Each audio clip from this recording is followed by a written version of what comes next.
harus minta maaf, menarik semua. Betapa hinanya Rismon Hasilon Sianipar itu. Lebih baik mati daripada dicap pengkhianat seumur hidup saya.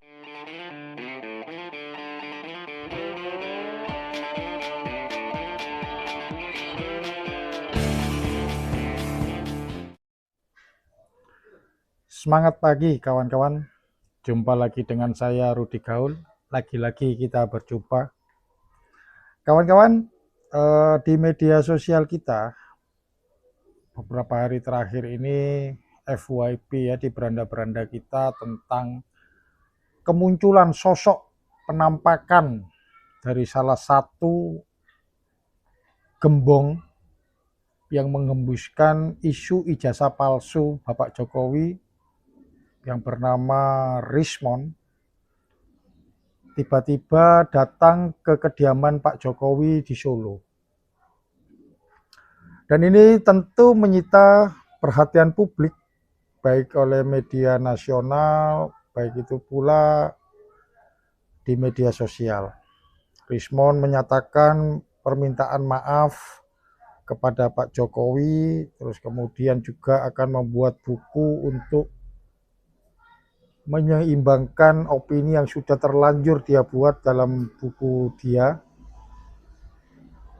Menurut hemat saya, apa yang dilakukan oleh Rismon ini itu bukan karena kesadaran bahwa dia telah melakukan hal yang keliru, namun karena dia tahu akan menghadapi konsekuensi hukum atas apa yang telah mereka lakukan.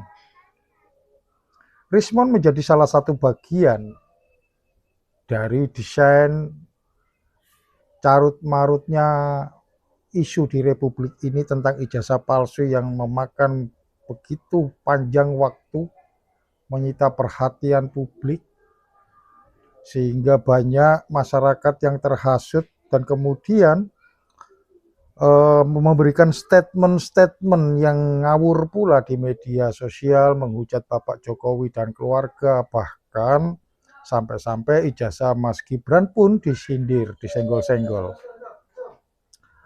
Terlepas apapun itu, saya meyakini dan percaya bahwa Bapak Jokowi sekeluarga sudah memaafkan terhadap para pelaku-pelaku ini jauh sebelum mereka meminta maaf kepada Pak Jokowi.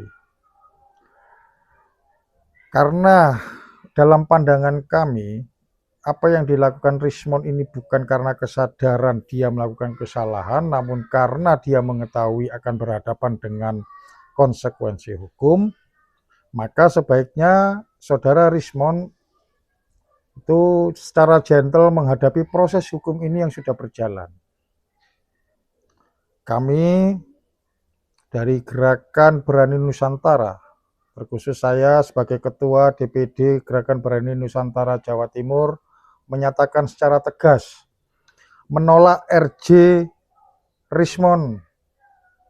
Biarkan proses ini bergulir di pengadilan sehingga ada kepastian hukum terhadap persoalan ini.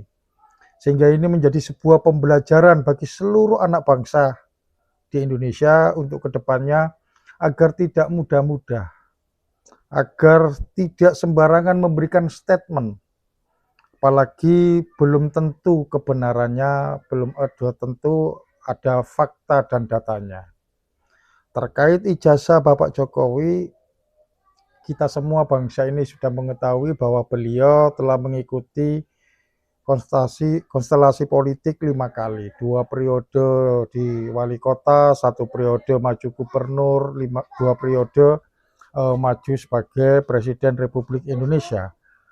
Dan untuk menuju proses ke sana ada verifikasi data administrasi yang dilakukan oleh KPU. Yang kedua, ada pernyataan tegas dari UGM sebagai kampus yang mengeluarkan ijazah tersebut, menyatakan dengan tegas bahwa Bapak Jokowi itu diterima di Fakultas Kehutanan UGM dan ijazahnya dinyatakan asli oleh UGM sendiri. Pun demikian, hasil penyelidikan dari pihak kepolisian yang mengidentifikasikan bahwa 99% ijazah Bapak Jokowi otentik atau asli. Jadi biarlah proses ini bergulir secara hukum, karena ini sudah menyita perhatian publik, menguras energi kita sebagai anak-anak bangsa, dan ini sudah berjalan lebih dari 1 tahun ya, agar semua punya kepastian hukum. Apakah benar ijazah ini palsu ataukah benar ijazah ini asli? Biar hukum yang menjawab. Jadi saya minta kepada Bang Rismon, hadapi saja ya bersama Roy Suryo dan Tifa, agar semua ini terang benderang, clear, dan punya kepastian hukum. Jadi saya rasa demikian. Terima kasih. Salam sehat. Jaga kesehatan mental dan otak kita. Jangan lupa bahagia, kawan-kawan. Salam hormat dari saya, Rudi Gaul TV.